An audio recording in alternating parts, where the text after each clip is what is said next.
Hello everyone. आज इस lecture में हम लोग single stage operation of partially miscible system पढ़ेंगे। इसको हम लोग समझने के लिए मिक्सर सेटलर सिस्टम देखते हैं। यह हुआ मिक्सर। इसमें हम लोग feed which is a binary mixture, जो फीड होता है वो binary mixture of carrier plus solute होता है। ये एफ के जी हुआ फीड, हम लोग एफ के जी लिए। Feed is a binary mixture of carrier A and solute C. It is brought in contact, the feed is brought into contact with solvent. Solvent को डिनोट हम लोग करेंगे एस से। Solvent is a mixture of B pure solvent plus C solute in the solvent. किसी किसी case में क्या होता है, सॉल्यूट जो होता है वो जीरो होता है, तो उसको हम लोग प्योर सॉल्वेंट बोलेंगे। अब weight fraction of solute in the feed को हम लोग रिप्रेजेंट करेंगे एक्सएफ से। वो क्या हुआ, weight of C by weight of A plus weight of C. अब weight fraction of solute in the solvent को हम लोग रिप्रेजेंट करेंगे वाई एस से। ये क्या हुआ, weight of C by weight of B plus weight of C. After जब मिक्स हो जाएगा तो मिक्सचर जो बनेगा उसको हम लोग सेटलर में भेजेंगे। सेटलर में वो हम लोग इनफाइनाइट टाइम यानी लॉन्ग टाइम के लिए लीव करेंगे, तब तक जब तक ये इक्विलिब्रियम में ना आ जाए। इक्विलिब्रियम में आने के बाद ये जो मिक्सचर है ये दो फेज में आ जाएगा। एक पहला फेज को हम लोग बोलेंगे एक्सट्रैक्ट फेज और दूसरा को बोलेंगे रैफिनेट। एक्सट्रैक्ट फेज में होगा A B C, A carrier B solvent C solute. Similarly raffinate में होगा ए बी सी। रैफिनेट में क्या होगा, कैरियर अधिक होगा, सॉल्वेंट कम होगा और सॉल्यूट कम होगा। एक्सट्रैक्ट में क्या होगा, कैरियर कम होगा, सॉल्वेंट अधिक होगा और सॉल्यूट अधिक होगा। इसलिए कैरियर को हम लोग सॉल्वेंट रिच फेज बोलते हैं और एक्सट्रैक्ट को हम लोग कैरियर रिच फेज बोलते हैं। और ये जो मिक्सचर है, ये मिक्सचर भी हम इसमें तीन कंपोनेंट रहेगा, ए बी एंड सी। ये भी टर्नरी मिक्सचर होगा और ये पार्शियली मिसिबल सिस्टम है। इसलिए जो फीड में कैरियर ए है और सॉल्वेंट में बी है, ये carrier and solvent are partially miscible. और सी जो है, ये हमारा पर्पस है सी को सेपरेट करना फ्रॉम द फीड। सॉल्यूट को हम लोग सेपरेट करेंगे फीड से by bringing in contact with the solvent. अब हम लोग इसको इक्विलैटरल ट्रायंगुलर में स्टडी करते हैं। ये इक्विलैटरल ट्रायंगल हुआ, ये वर्टेक्स प्योर कंपोनेंट डिनोट करता है 100% C, 100% A, 100% B. Feed is a binary mixture of A and C, तो इसलिए फीड हमारा ए सी लाइन में लाई करेगा, क्योंकि ए सी लाइन इंडिकेट करता है mixture of A and C. तो फीड ए सी लाइन में लाई किया। S is a mixture of B and C, solvent and solute, तो वो बी सी लाइन में लाई करेगा। एस इसलिए लाई करेगा क्योंकि सॉल्वेंट में कैरियर नहीं है और बी सी लाइन में कैरियर जीरो होगा। तो लास्ट लेक्चर में हम लोग mixing rule in liquid extraction में स्टडी किए थे कि अगर दो मिक्सर को हम लोग मिक्स करेंगे तो जो रिजल्टेंट होगा वो उसी लाइन में लाई करेगा।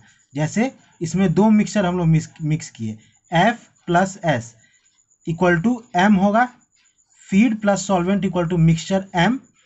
M will lie on the line joining F and S. M जो होगा रिजल्टेंट मिक्सचर, एफ और एस को ऐड करने के बाद तो वो जो मिक्सचर एम आएगा वो एफ एस लाइन में लाई करेगा। और location of M will depend upon the amount of feed and solvent added. ये जो लोकेशन जो है ये एम का, ये डिपेंड करेगा कि हम लोग कितना अमाउंट ऑफ फीड और कितना अमाउंट ऑफ सॉल्वेंट ऐड करते हैं। और अगर ये मिक्सचर एक्सट्रैक्शन होने के लिए ये हेट्रोजीनियस रीजन में लाई करना चाहिए within the binodal solubility curve, तभी ये मिक्सचर जब हम लोग लीव करेंगे सेटलर में तो ये दो फेज में आएगा, एक एक्सट्रैक्ट और रैफिनेट। एक्सट्रैक्ट फेज और रैफिनेट फेज इक्विलिब्रियम होता है, ये दोनों इक्विलिब्रियम में आएगा। इसलिए अगर हम लोग मिक्सचर M को लीव करेंगे तो ये दो फेज में आ जाएगा, एक एक्सट्रैक्ट और रैफिनेट। तो ये मिक्सचर हुआ एक्सट्रैक्ट, ये हुआ रैफिनेट। और जो लाइन इसको ये जो लाइन M से पास करेगा उसको हम लोग टाई लाइन करेंगे। Tie line join the two stream which are in equilibrium. तो ये जो टाई लाइन होगा ये M से जो पास करेगा वो इक्विलिब्रियम में होगा, ये इक्विलिब्रियम को डिनोट करेगा। E और R इक्विलिब्रियम में होगा। तो लास्ट लेक्चर में हम लोग ये भी पढ़ा था कि M जो होगा ये FS लाइन में कहाँ लाई करेगा, ये डिपेंड करेगा इन्वर्स लीवर आर्म रूल से। Mass of F divided by mass of S will be equal to length of line MS by length of line FM। ये क्या डिनोट करता है? इन्वर्स लीवर आर्म रूल बोलता है कि mass ratio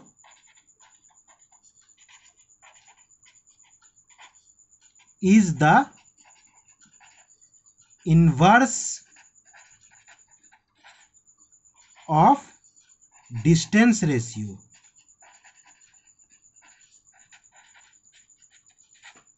mass ratio F by S inverse of distance ratio होगा। F by S equal to MS length of MS by length of FM। Mass of S by mass of F by mass of S equal to length of line MS by length of line FM, inverse में होगा। अब हम लोग इसको और अच्छे से study करते हैं, मटेरियल बैलेंस करते हैं। मटेरियल बैलेंस करेंगे अब हम लोग।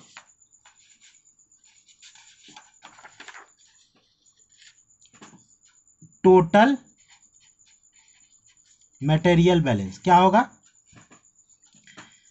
F plus S equal to mixture equal two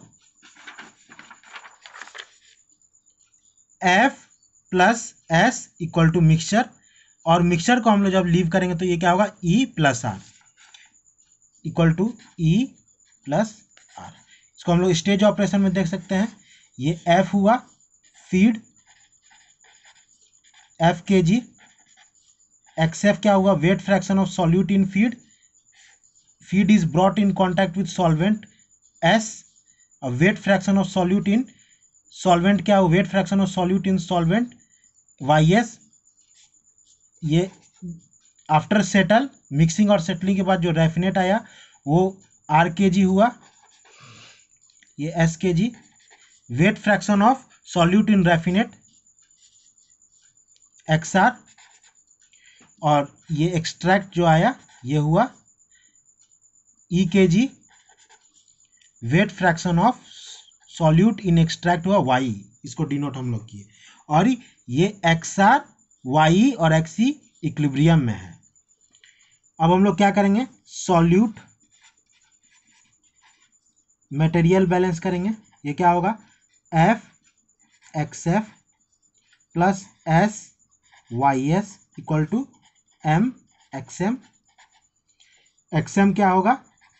equal to F XF plus S YS by M, और F XF plus S YS divide by F plus S, ये आया।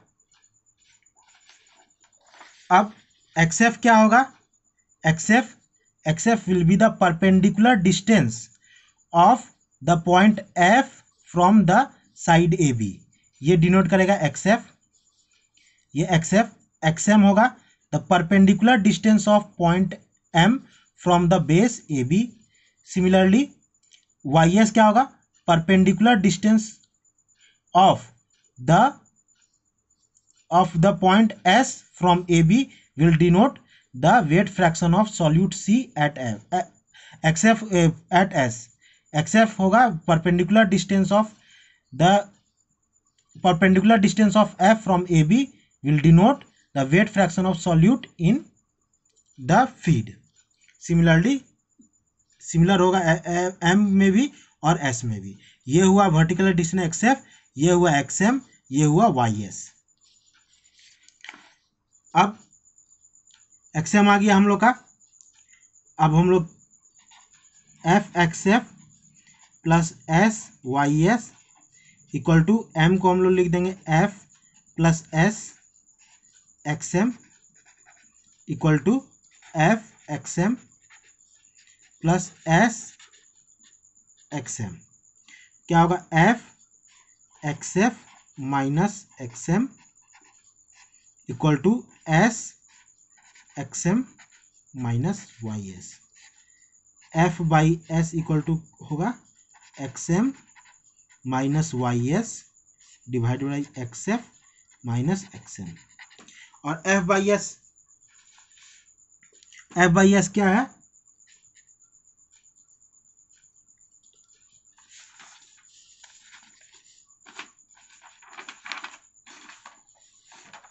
F by S है हमारा length of line M S by length of line F M.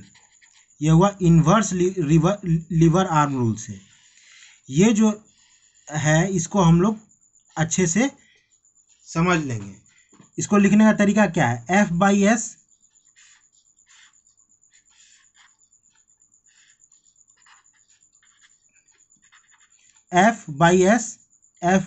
Equal to M S by F M. और क्या होगा, X M inverse है X M minus Y S, X M minus Y S, X M minus Y S by X F minus X M. इससे इस result से gate में 2 से 3 बार question आ चुका है। F by S equal to M S by F M. इसको लिख देंगे X M minus Y S by X F minus X M. अब हम लोग ये देखते हैं क्या था, F plus S equal to M equal to E plus R, ये आया था।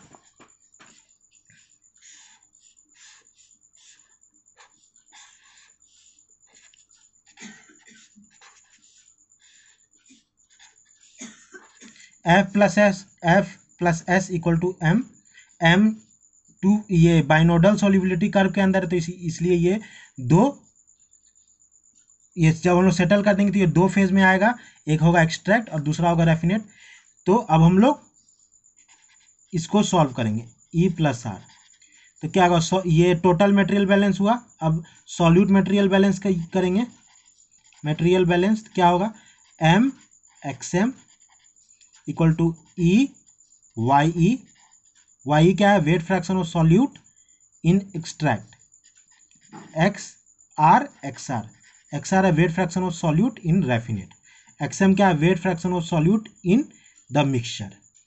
अब इसको हम लोग क्या लिख सकते हैं, एम को लिख सकते हैं ई प्लस आर यहाँ से equal to X M to E Y E plus R X R, E X M plus R X M equal to E Y E plus R X are.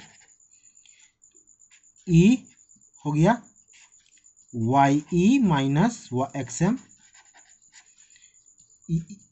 Equal to R X M minus X R. ये हुआ, ये vertical distance हुआ Y E, ये vertical distance हुआ X R, ये distance हुआ X M.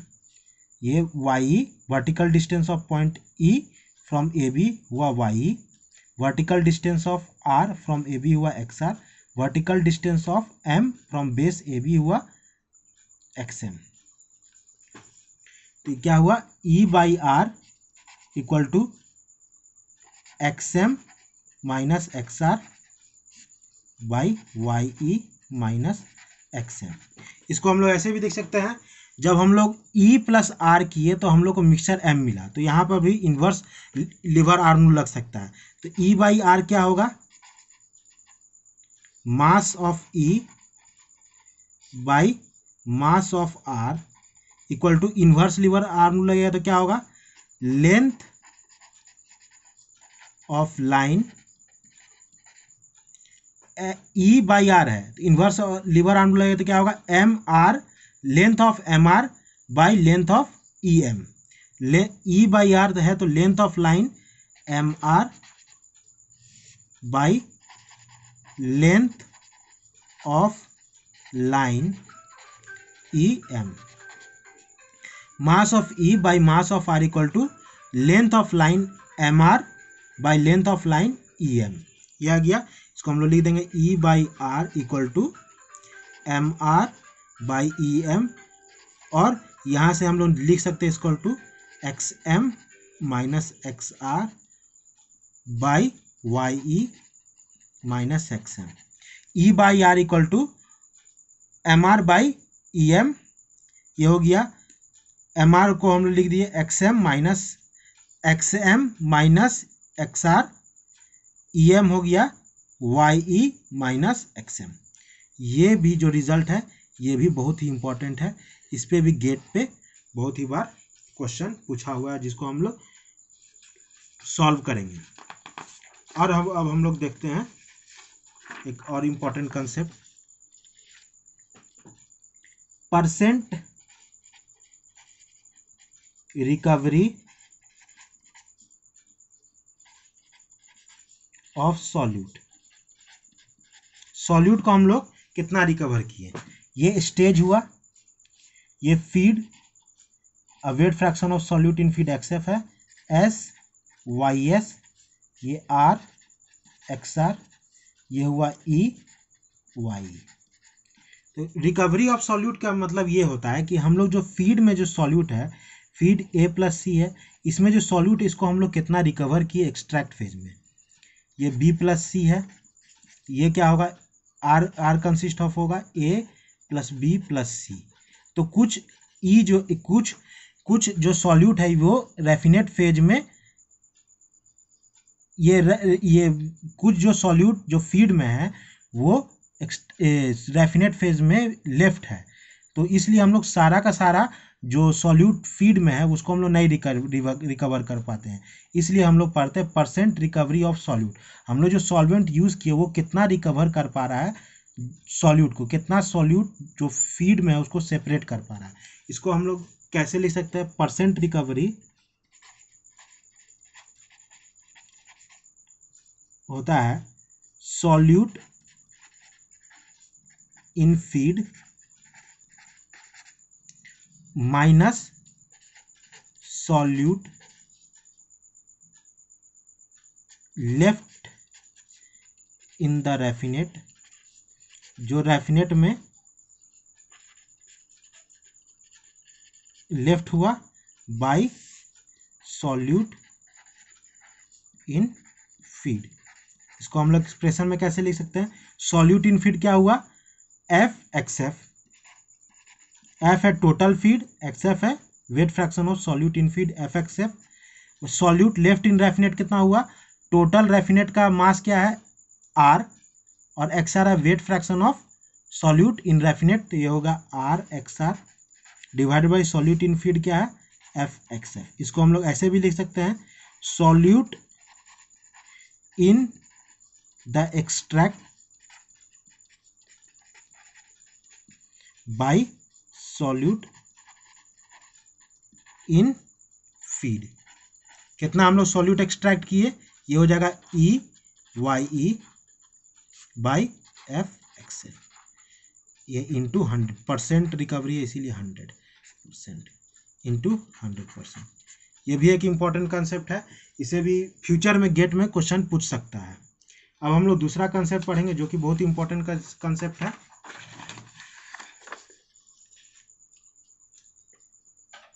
Minimum amount of solvent. हम लोग कितना minimum amount of solvent use कर सकते हैं।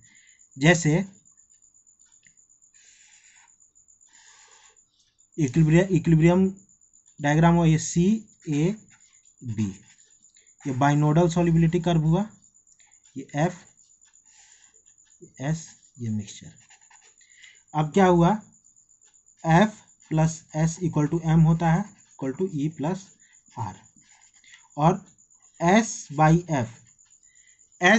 एफ इक्वल टू क्या होगा, mass of S by mass of F क्या होगा, length F M by inverse arm rule लगाएंगे तो S by F equal to F M by M S.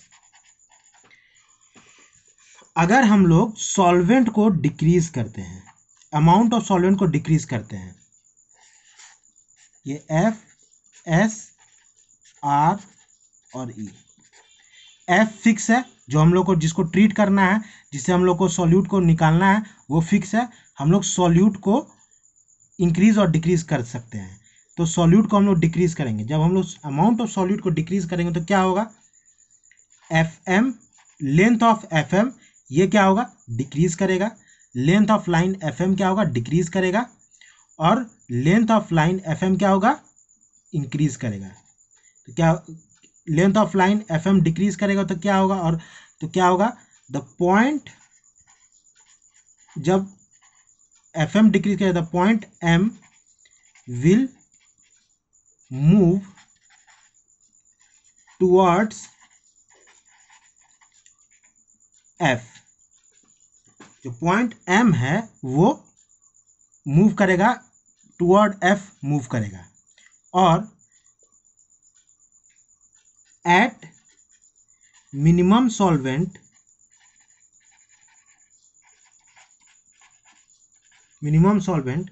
The point M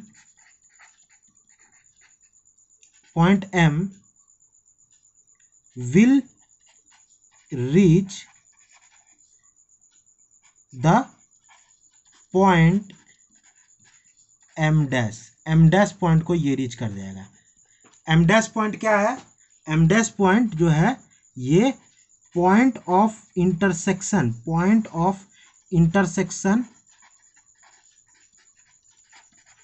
of line F S with the रैफिनेट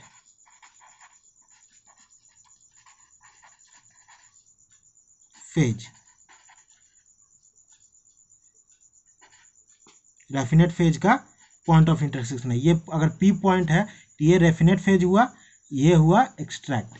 तो जो जब line F S को ये point M जो है ये इस पॉइंट पे चला जाएगा तो ये सॉल्वेंट जो होगा वो मिनिमम होगा। अब पॉइंट एम जो है वो एम डैश पॉइंट के इधर नहीं जा सकता है, आउटसाइड नहीं जा सकता बाइनोडल सॉल्युबिलिटी कर्व के बाद, बाइनोडल सॉल्युबिलिटी कर्व के अबव नहीं जा सकता। इसलिए नहीं जा सकता है क्योंकि अगर ये जाएगा तो ये होमोजीनियस रीजन में आ जाएगा, और होमोजीनियस रीजन में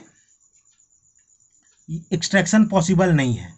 इसलिए इस पॉइंट पे जब पॉइंट एम डैश पे पहुंच जाएगा तो सॉल्वेंट जो होगा वो मिनिमम होगा। तो हम लोग इसको ऐसे लिख सकते हैं, S minimum by F equal to क्या हो जाएगा, S minimum by F equal to F M dash by M dash into S. ये हो जाएगा हम लोग का इन्वर्स लीवर आर्म रूल से, ये हो जाएगा।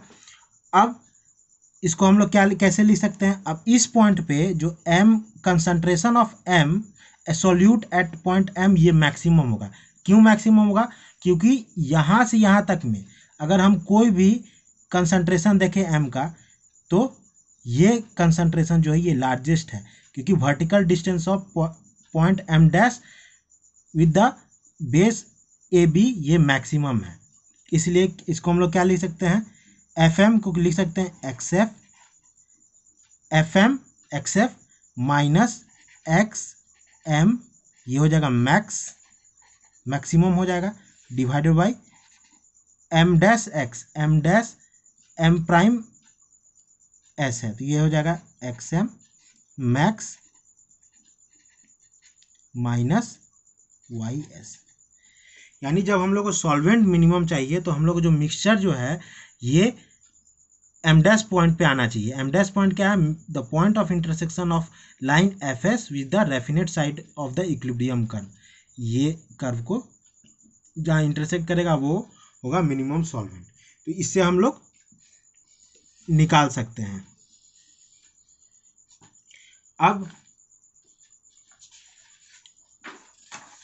हम लोग स्टडी करेंगे कितना हम लोग maximum amount of solvent use कर सकते हैं। मैक्सिमम, और एक चीज इसमें कि जब हम मिनिमम सॉल्वेंट होगा तब क्या होगा, मिनिमम सॉल्वेंट होगा तो ये जब टाई लाइन होगा ई डैश, ये कॉरिस्पॉन्ड करेगा, ई डैश जो होगा ये infinitesimally small amount of extract produce होगा, और जो concentration of solute in E dash होगा वो मैक्सिमम होगा। इसको हम लोग देख सकते हैं ऐसे कि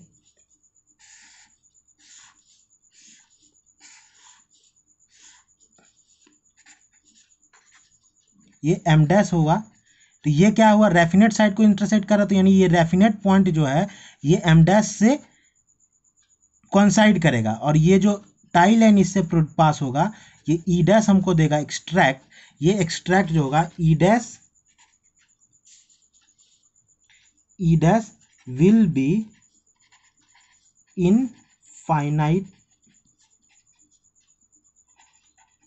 infinitesimally small, but the concentration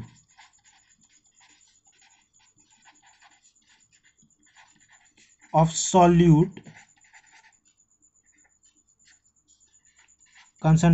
solute in E dash will be the richest कैसे होगा, अगर हम लोग यहाँ से कितना भी टाई लाइन पास करें, अगर एम डैश पॉइंट हमारा मूव करेगा यहाँ पर, जो जितना भी टाई लाइन होगा उसमें जो vertical distance of E dash from base A B वो मैक्सिमम होगा, और वर्टिकल डिस्टेंस डिनोट करता है वेट फ्रैक्शन ऑफ सॉल्यूट, तो ये रिचेस्ट होगा, वाई ई जो होगा ये मैक्सिमम होगा।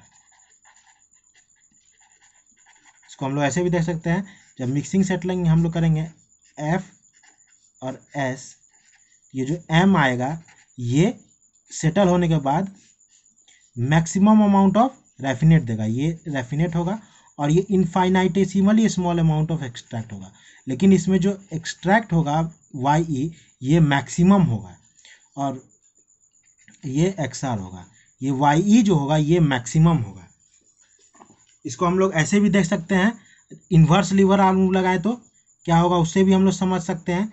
ये हुआ हमारा एम प्राइम और ये हुआ ई, और ये पॉइंट ही आर है, आर प्राइम हम लोग इसको डिनोट करते हैं, तो क्या होगा, हम लोग ने देखा था E prime by R prime क्या होगा, E prime by R prime क्या होगा, M prime R prime divided by E prime R prime. तो क्या है, M prime R prime coincide करा, इसीलिए ये इनफाइनाइटेसिमली स्मॉल है, एम प्राइम आर प्राइम ये होगा इनफाइनाइटेसिमली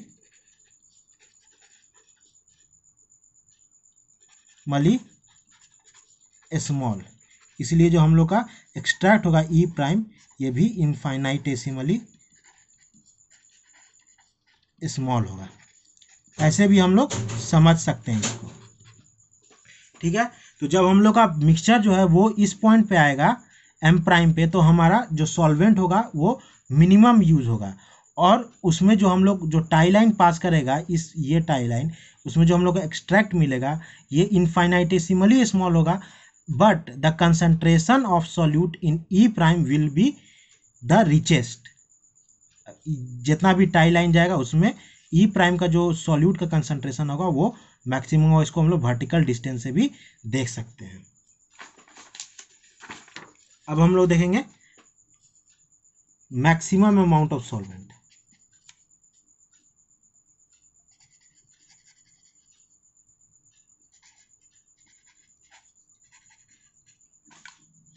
मैक्सिमम अमाउंट ऑफ सॉल्वेंट,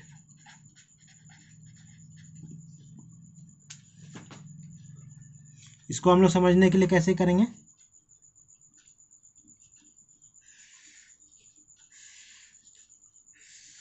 ये हुआ सी, ये हुआ ए और ये हुआ बी। ये फीड, ये हुआ सॉल्वेंट, ये मिक्सचर है। अब मैक्सिमम अमाउंट ऑफ सॉल्वेंट कैसे होगा? F plus S equal to M होगा। अब एफ एस बाई एफ, ये क्या होगा? Length of line, S by F है तो क्या होगा? Length of line F M by length of line M S. अब जब हम लोग सॉल्वेंट को इंक्रीज करेंगे तो क्या होगा?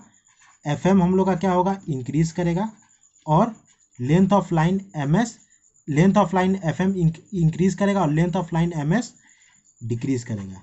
तो क्या होगा? Point M will move closer to S, और the maximum amount of solvent कब हम लोग को होगा? जब पॉइंट एम जो है ये M dash, M double dash prime, M double dash पर रीच कर जाए।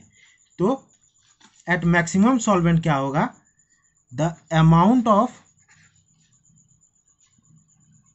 The point M will reach M double prime. M double prime क्या है? पॉइंट ऑफ इंटरसेक्शन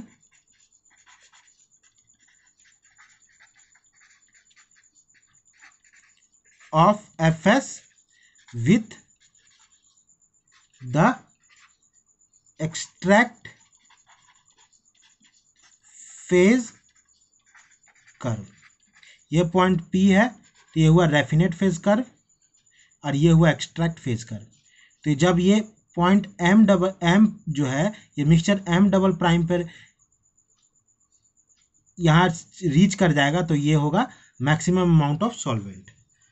ठीक है। और जब ये एम प्राइम डबल प्राइम होगा तो इसमें जो टाई लाइन पास करेगा ये हम लोग को देगा आर डबल प्राइम, और ये the point M double prime ये सिमिलर होगा ई डबल प्राइम के। तो क्या होगा? इसको हम लोग लिख सकते हैं at maximum solvent the amount of raffinate produced will be infinitesimally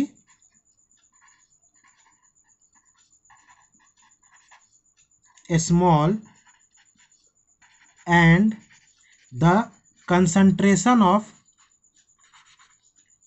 solute at the R double prime or raffinate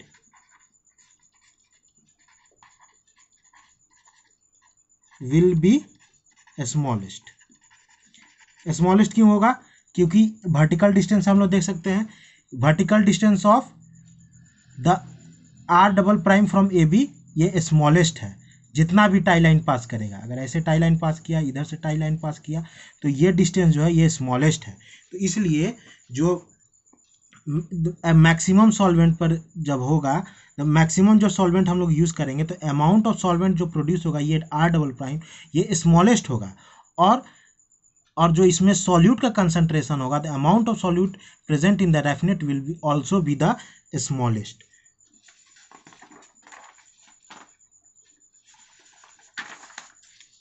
इसको हम लोग ऐसे भी समझ सकते हैं, ये हुआ m डबल प्राइम, ये कॉन्साइड कर रहा है e डबल प्राइम से, और ये होगा r double prime. Inverse arm rule लगाएंगे तो क्या होगा, r double prime divide by e double prime क्या होगा, e double prime m double prime by m double prime r double prime. तो e पॉइंट और m पॉइंट कॉन्साइड करा, तो इसीलिए क्या होगा, e prime m double prime क्या होगा, इनफाइनाइटेसिमली स्मॉल होगा, यानी 10 to 0 होगा, यानी r जो होगा ये भी इनफाइनाइटेसिमली स्मॉल होगा, 10 to 0 होगा। और इसमें तो XR जो होगा ये भी स्मॉलेस्ट होगा, क्योंकि vertical distance of the point जो है ये भी स्मॉल है। इसलिए जब हम लोग maximum amount of solvent use करेंगे तो amount of raffinate produced will be small, infinitesimally small, and the concentration of solute at R double prime will also be infinitesimally small। और हम लोग जो M मिक्सचर जो है ये बियॉन्ड M डबल प्राइम के नहीं जा सकता, इसलिए अगर जाएगा तो ये होमोजीनियस रीजन में आएगा, और होमोजीनियस रीजन में एक ही फेज होता है, दो फेज नहीं होता, इसलिए एक्सट्रैक्शन पॉसिबल नहीं है। स्टूडेंट्स, ये लेक्चर में मैंने बहुत ही सारा कंसेप्ट डिस्कस किया, और इससे एसोसिएटेड मैं जो गेट में न्यूमेरिकल आए हुए हैं उसको मैं नेक्स्ट लेक्चर में सॉल्व करूंगा, और ये कुछ 4 से 5 न्यूमेरिकल जो गेट में आए हुए हैं उनको सॉल्व करूंगा। और ये लेक्चर अगर आप लोग को अच्छा लगता है तो अपने फ्रेंड्स में ज़रूर शेयर करें। Thank you.